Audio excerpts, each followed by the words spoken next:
Cut this up. Put it on repeat. We supposed to be the losers, but we winning though. What's going on, folks?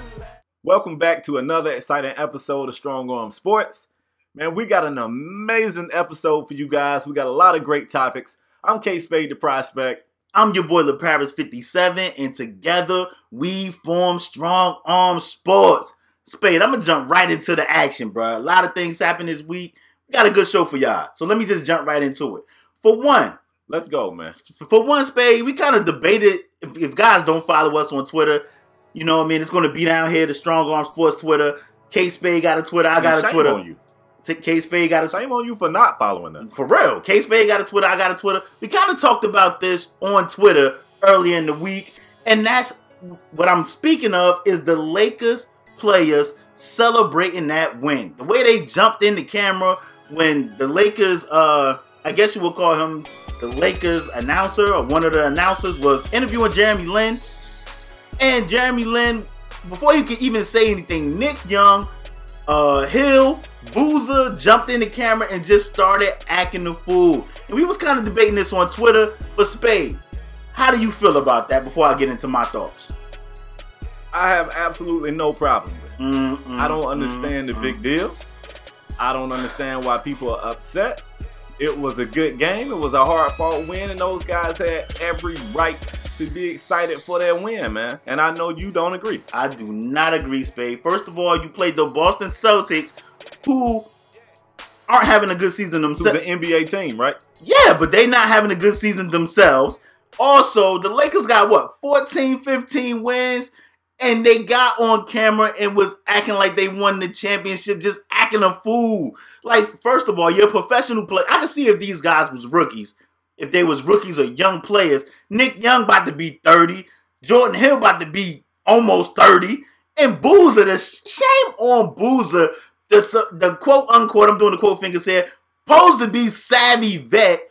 The nerve of him to jump in the camera and stick his bald head in the camera. Bro, y'all got 14 wins. Y'all need to get the dub and get off the court and let Jeremy Lin do it. And poor Jeremy Lin. He just stood there like, man, I do not want to be a part of this foolishness. And that even came up when Kobe Bryant was on, was it Jimmy Kimmel? I think it was Jimmy Kimmel's show. And Jimmy showed Kobe the clip. I guess Kobe didn't see the clip.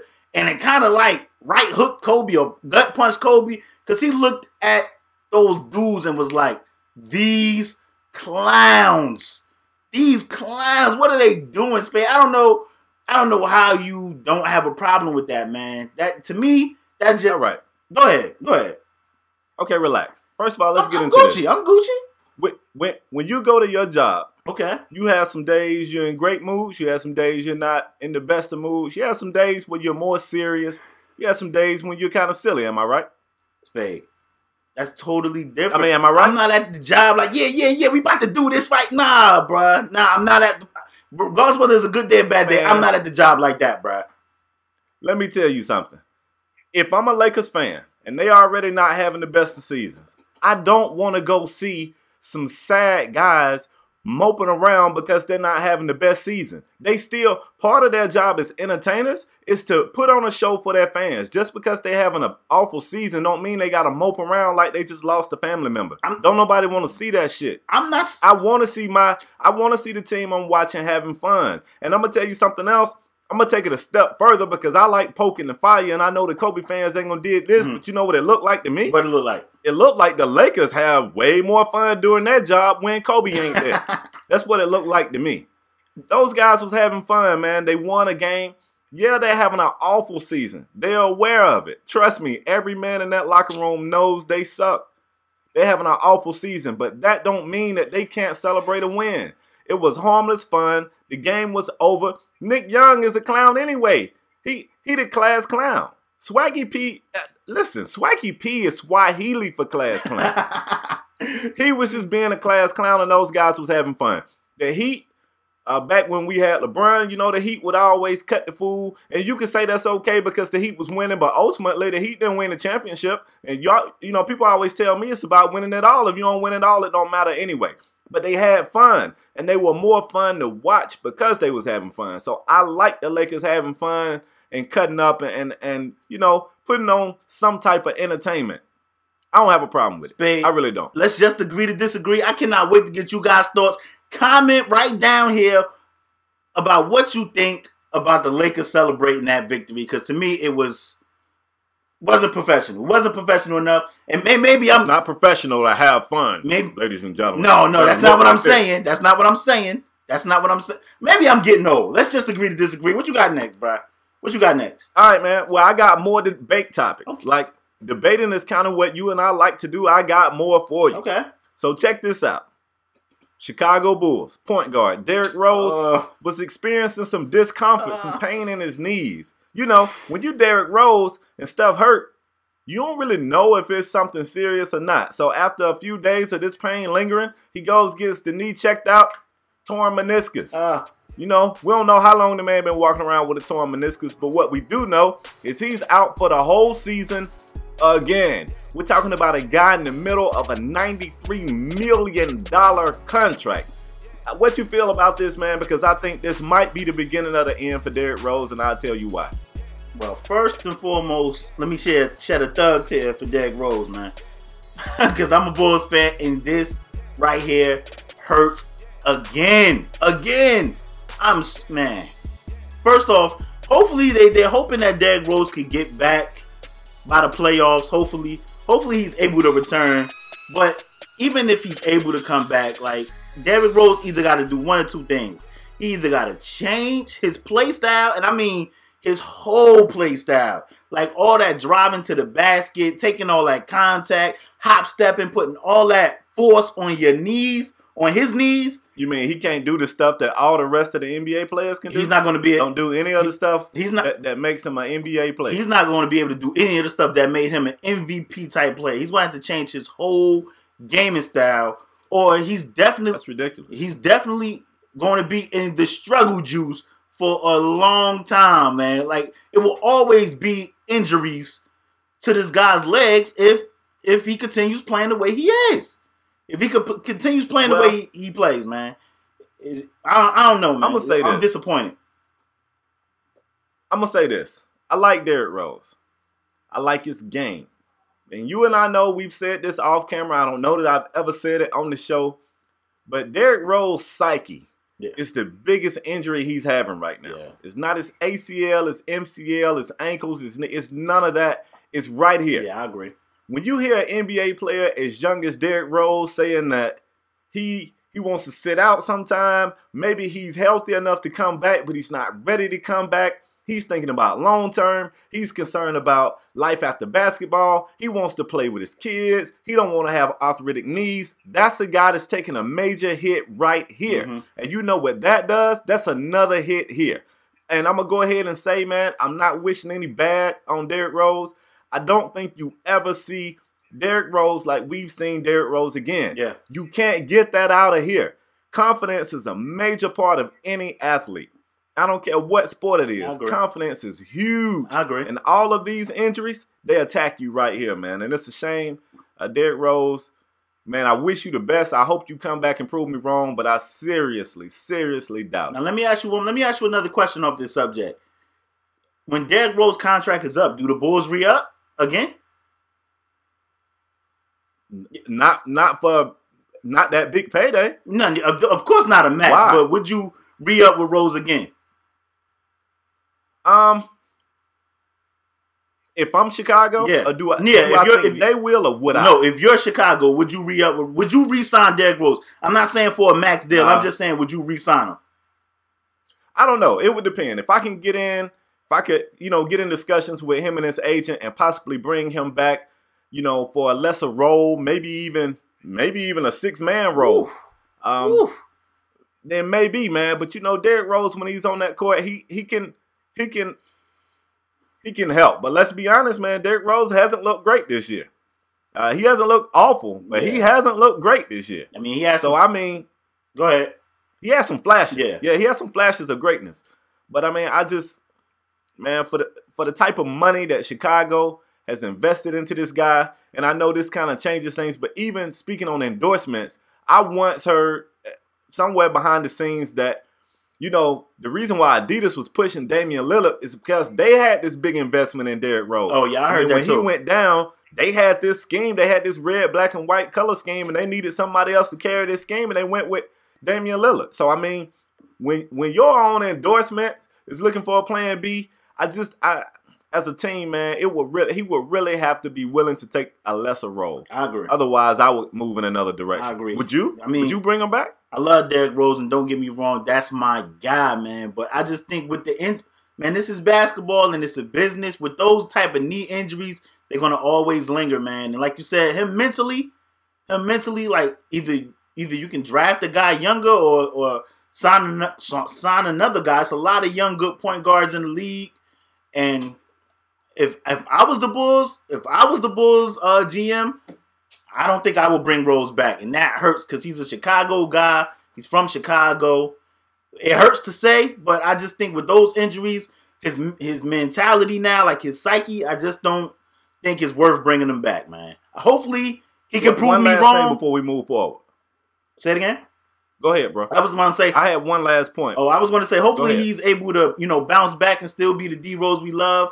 Maybe not as athletic and explosive, but, have a long career. So we have to wait and see, man. It's just disheartening, and I feel sorry for him. But go ahead. One last point, though. Okay. Jimmy Butler every day is looking more and more like that dude. He is. Jimmy Butler could be the guy to build that team around, man. So I agree. It's not totally bad news for Chicago. And I know I'm long-winded, but one last point. People keep saying, I was watching somebody on Twitter was saying, if you're doing anything but praying for Derrick Rose right now, you're a horrible person, you're going to burn in hell, blah, blah, blah. But hold on. Do you know how many athletes get hurt or have these type of injuries before they make it to the league? Yeah. That just changes their career. So Derrick has had a chance to make it to the league, and he's got a pretty damn good contract. Yeah. $93 million. So this ain't a sob story. I mean, we're sad for Derrick because we know the talent he has, and we wish him well. Like, you want to see this guy make it. Yeah. He wants to bring a championship back to the city of Chicago, and we want to see it. But, I mean, it's sadder stuff in the news every day. Derrick will be okay. He'll be okay. He will. But let's move forward, bro. Let's move on. I want to talk about LeBron James passing Scottie Pippen on a career assist. He's the career assist leader for a forward. So congratulations to LeBron James. And I wanted to know, LeBron said this was the number one, his number one accolade on his list. Like, he wanted to do this. It's number one on his list. How do you feel about that, Spade? I mean, it's a big accomplishment, man. I got some numbers right here. Scottie Pippen he set the record. He set the mark for assists for forwards, all forwards, in 1,178 games. Mm-hmm. It took LeBron just 890 games to pass that record. Yeah. That's pretty impressive. It is. But he also used this platform to say, for me to be a guy that's not, that scoring guy. You guys take shots at me and say that I don't have that killer instinct. I'm not that scorer. Mm-hmm. I also just passed Allen Iverson on the scoring list. Yeah. So he took the opportunity to throw that up there too. And he says that this is his most proud accomplishment, but I'm not really sure. I think that's the PR thing to say. LeBron does an excellent job of saying the right thing ever since the decision. Ever since then, ever since not 1, not 2, not 3. Yeah. He's really done a good job of saying the right thing. But I think championships and passing AI on that scoring list might be a bigger deal too. A lot of people compare, they want to compare LeBron to Jordan, and, he switched back to 23, so that probably didn't help. But to me, LeBron James reminds me of a Scottie Pippen. He reminds me of a Magic Johnson. Those guys, they can score, but they do everything well. Like, Scottie Pippen was a great defender. LeBron, when he wants to, he defends the toughest guy on the other team. Like, he can pass, he can score when he wants. To me, I think LeBron could average crazy numbers scoring if he wanted to. I just don't think he want to do that. Like, can't nobody stop LeBron full speed going to the basket. So if LeBron just speed bursts to the cup every time, it's either going to be a foul or he's going to score. Nobody can stop that with LeBron. So I want to just say congratulations. I want to say congratulations to LeBron for getting that assist record, and also, passing AI, man. He's having an amazing career, and we got a lot more to see, man. It's going to get pretty, man. It's going to get real pretty. All right, well, I'm going to not be long-winded. I had another point, but I'll sit on it. Let's go ahead and move forward, man. Last week, Rajon Rondo was benched after a situation with his head coach, Rick Carlisle. Apparently, Rick Carlisle sent a play in. Rondo ignored the play, did whatever he wanted to do. Rick Carlisle got a quick timeout, pulled Rondo out the game, and Rondo looked at him and said what's rumored to be F off. He told the coach to F off. And of course, you know, the Mavs, their team is set up completely different. You know what I'm saying? Cuban is at the game. He's very hands-on. He was there at that game. And, you know, they end up suspending Rondo one game for conduct detrimental to the team. Whatever. For acting the fool. So I said earlier on this show, I said that Rondo got attitude issues. He's canceling the locker room. He clashes with other people. He's got that personality that who's his friend? Like when you think about it, the NBA, all these players got friends. You see them, even if they're on the other team, they dap them up before the game. You see them laughing and talking after the game. Who is Rondo's friend? Nobody likes Rondo. I'm not saying that literally. Somebody probably likes him, but who? Rondo went to Kentucky, right? Kentucky, these guys, they got a good bond. You see these Kentucky players laughing. I don't see Boogie Cousins cutting up with Rondo. Who is his friend? But anyway, man, how you feel about this? I was right. I want to say I told you so. Let me first, strong on sports. Before I even give you my thoughts on this, you cannot let KSpade be right. Don't let him be right all the time. Nah, don't let him be right, man, because he do that right there. KSpade do that. But as far as Rondo, man, I just want to say, Rondo, first of all, you're going to be a free agent after this year. You're looking for another deal. Not necessarily a max deal, but you're looking for a big deal. You cannot do this, Rondo. And first of all, for you to be changing plays to a team that you just got to, come on, Rondo. What are you doing? I can see if it was Dirk changing the play or Monte, somebody that's been there, you know what I mean, that the coach trusts. That coach don't trust you. You just a piece that just was added. You cannot be changing no play, Rondo. And for you to think you could come in and change plays, you got a lot of nerve. The coach, man, I was told when I was an athlete, coaches coach, players play. The coach call the play, run the damn play, regardless whether you agree or disagree with it, until you develop that trust with the coach that he trusts you enough to change the play. You don't see rookie quarterbacks coming in the league calling plays. Willie Beeman. You ain't Willie Beeman. Come on, man. Man, Rondo got to get it together because it's not looking like he's going to get that deal that he's expecting in the offseason. So it's going to be his loss. Believe that. But let's move forward. Let's talk about Big Ten rule. The Big Ten are considering freshmen to be ineligible, man. Now, this right here could be huge for college sports, man. This can be huge. I'll tell you what it is. It's funny. What is it? Oh, it's funny? Funny. Why is it funny, Spade? Why is it comical? That's the dumbest thing. Check this out, right? Okay. So the Big Ten want us to believe that they're concerned about the transition of high school student athletes to become college student athletes. Okay. What they're saying is it's a lot to throw at these freshmen. They aren't ready. So they shouldn't be eligible for one whole year. And then, you know what? I'm going to tell you what this is really about. This is about that one and done philosophy where these guys are going straight to the pros. Okay. If the league was to say, which they could do, and they talked about doing, if the league was to say, all right, you got to be 20 before you can go pro. The Big Ten will take this little rule, they'll ball it up, and they'll tell me that mess in the trash can. It's nothing about the student athlete and the transition. It's only about their universities being hurt from students leaving after a year. And I guarantee you, if they implement this, which I kind of hope they do, because I think it would be funny to see how it backfires. You know what's going to happen? What's going to happen? Man, the Big Ten going to have record low recruiting numbers. Record lows. You ain't lying. Only place this might work out for is places like Michigan, Ohio State. Because, I mean, most of the times when these kids go into the school, 50% of the time they're probably going to be ruled ineligible as freshmen anyway because it's called the red shirt. They're going to get red shirted.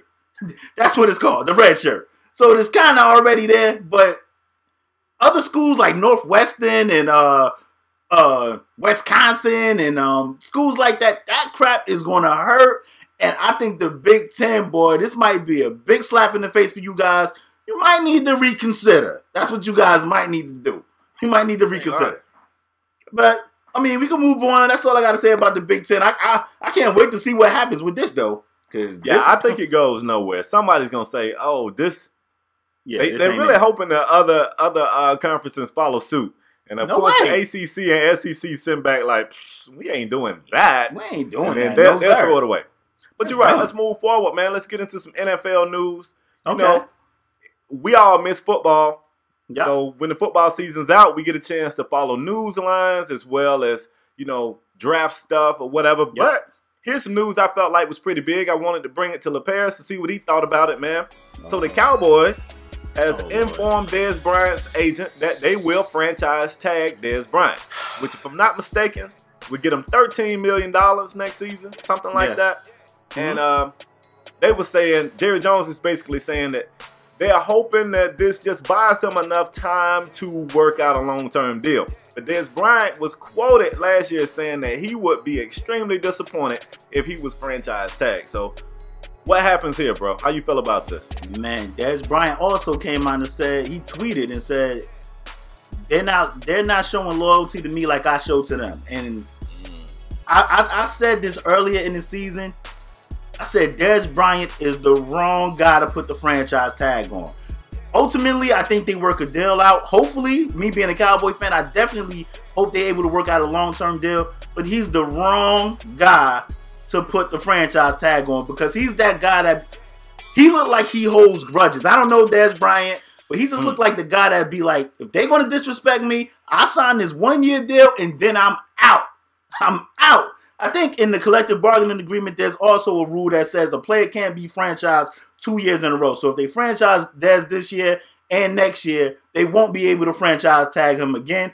And then I think he'll definitely be out. And knowing Dez Bryant, like knowing what I know about him as a football player, Dez Bryant is the type of guy that'll go to the Giants, the Eagles, the Redskins, just to play against the Cowboys every year, twice. He's that type of guy. So I want to say, do the right thing, Dallas Cowboy owner Jerry Jones and GM Jerry Jones and President Jerry Jones, and give him a long-term deal, man. Give him a long-term deal. What do you feel about it, Spade? What do you think? I think he's an amazing talent. He plays with a lot of passion, and that passion sometimes it's a gift, sometimes it's a curse. But he's been way more good to the Dallas Cowboys than bad. And if you can sever, or not sever, excuse me, if you can save that, then I think you do whatever you can do to save it. I would definitely try to work it out. For what it's worth, they got until Monday at 4 o'clock to, you know, when they have to let the league know what they're doing. So it's possible. And to go back on something, they said that the deal, they thought they was really close to making a deal, but Dez switched agents. Dez is now represented by Rock Nation. So when he switched agents, that threw everything off. So hopefully they can get it together, man. I hope so too. But you know, we haven't did this in a while, Spade, so I'm bringing something back. We haven't done a pick'em game in a very long time, but I got a good one for you. That's because you kept losing. Well, chill, bro. I think it's because I got on that little run at the end, and then you was like, "No, sir, let's Control Alt Delete." But I got a good one for us this week. On March 6th, the Cleveland Cavaliers are heading to the your neck of the woods, and playing the Atlanta Hawks. Who you got? Oh, well, I got to go Hawks, man. All 5 starters averaging double digits. Whoa! Hold on. You picking the Hawks? I mean, I got to. Look, I hate to admit this on the show, but I have lost money betting against Atlanta this year. I just was thinking like, okay, it's a fluke. It's going to end this game, and they'll win. And I said, so you're a believer in the Hawks now? Man, I done lost money betting against them guys, man. So I'm going with Atlanta, man. All 5 starters average double digits. Let's go. Let's go, Atlanta. I would definitely take the Cavs with LeBron and JR and Iman and Mozgov and Love. Oh, yeah. This is going to be a great game. So March 6th, we definitely got to see who wins this game. That's how you bring back the pick'em game, because I just knew. I want you guys in on it too. Comment section or Twitter. Hit us up. Yeah. Hashtag ATL or hashtag CLE. Let me know who you got for the Pick'em game this week. Definitely, man. Like, this is good. This is how you bring it back. Because I damn sure thought you was going to take the Cavs. I mean, I don't lose money, man. So, I mean, after I lose money a couple times, I become a believer. Let's go Hawks. Okay. All right, man. Well, let's talk about our strong arm performer of the week. I got a good one.